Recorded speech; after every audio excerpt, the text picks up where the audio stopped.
Ketika Anda melakukan pembayaran, maka uangnya tidak masuk ke aplikasi, tetapi masuk ke rekeningnya DC.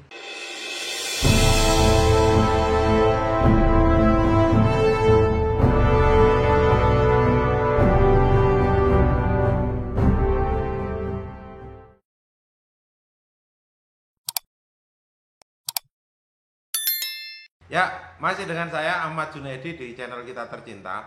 Pada kali ini saya akan menjawab pertanyaan yang sebenarnya itu agak klasik ya, tapi banyak yang menjadi korban. Intinya, dia sudah melakukan pembayaran tetapi masih ditagih. Modusnya setelah saya korek ternyata memberikan pembayaran melalui virtual account yang diberikan oleh DC. Ini teman-teman sekalian.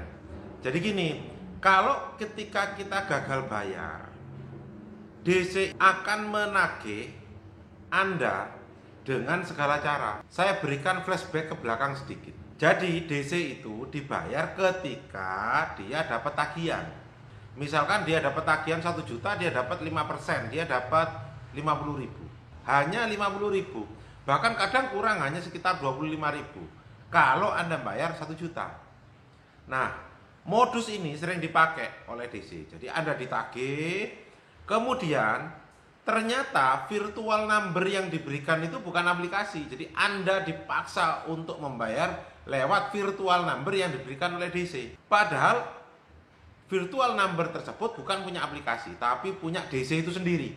Jadi dapat saya pastikan, ketika Anda melakukan pembayaran, maka uangnya tidak masuk ke aplikasi, tetapi masuk ke rekeningnya DC. Nah, ini yang harus Anda hati-hati ketika melakukan pembayaran. Biasanya DC yang seperti itu DC yang membuat Anda tergesa-gesa, membuat Anda sulit untuk berpikir.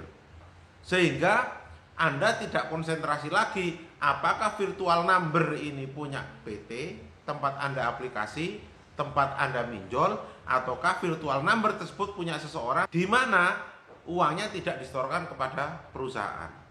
Nah, hal ini sering terjadi terutama di pinjol ilegal. Karena pinjol ilegal itu kebanyakan menggunakan rekening perorangan, sehingga virtual number itu juga munculnya juga rekening perorangan. Nah, ini yang harus Anda hati-hati. Kalau sampai ini terjadi, maka dapat saya pastikan pembayaran angsuran Anda, pembayaran pinjol Anda tidak masuk ke aplikasi. Jadi saldo pinjaman Anda di aplikasi tetap tidak berkurang karena uangnya masuk ke DC. Dampaknya Anda akan terus ditagih oleh aplikasi, meskipun biasanya jeda waktu tidak ditagih karena dia udah terima uang Anda kan. Nah, biasanya Anda tidak ditagih, tapi ketika itu dioper ke DC lain, karena itu berubah. Jadi DC itu contoh kayak gini ya, grup 1 gitu ya, itu pegang angsuran sekian, keterlambatan sekian hari sampai sekian hari, 0 sampai 10 hari, 10 sampai 20 hari, 20 hari sampai 30 hari itu ada.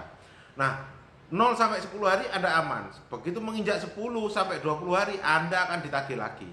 Nah, uang yang tadi masuk, misalkan Anda bayar angsurannya 500.000, tidak masuk sudah, nggak akan dihitung lagi.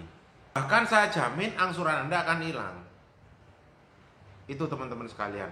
Kalau ini sampai terjadi, yang harus Anda lakukan adalah komplain. Saya sudah melakukan pembayaran tapi tidak masuk. Selama angsuran saya belum jelas, saya tidak mau bayar lagi. Seperti itu. Itu yang harus Anda lakukan. Karena kalau tidak, Anda akan jadi sapi perannya DC.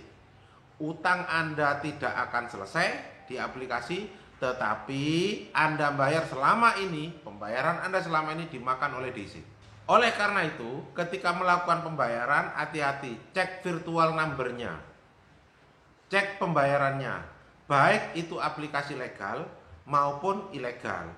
Kalau legal kan jelas, nomor rekeningnya sekian, nomor pinjaman sekian, itu kan virtual number atas nama kita, gitu ya, kita bayar, it's okay. Tapi kalau ilegal, morat-marit, kacau balau.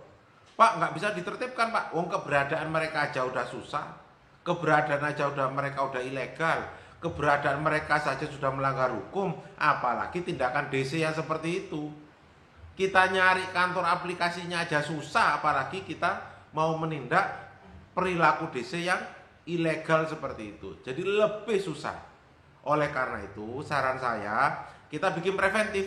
Kalau Anda mau bayar, 1, cek virtual number-nya. Tetapi yang paling penting, kalau saran saya, nggak usah dibayar. Cash and carry. Anda nego pelunasan, baru Anda bayar. Close, selesai, lunas. Karena kalau seperti itu biayanya DC tidak mau main-main. Tapi kalau Anda bayar biaya perpanjangan, biaya angsuran, itu masih banyak yang dimakan oleh DC. Tapi kalau pelunasan mereka bisa jarang makan. Itu seperti itu, teman-teman sekalian. Jadi sekali lagi, hati-hati ketika Anda membayar melalui virtual number. Karena banyak penyimpangan di sana. Banyak uang yang tidak masuk ke perusahaan. Hati-hati. Kemudian yang paling penting, jangan sampai hilang bukti slip setorannya. Kalau toh Anda membayar slip melalui M-Banking, jangan lupa screenshot. Sehingga ketika terjadi masalah, Anda punya buktinya. Mungkin itu, semoga bermanfaat teman-teman sekalian. Dan jangan lupa semangat terus. Teman Anda banyak kok yang gagal bayar.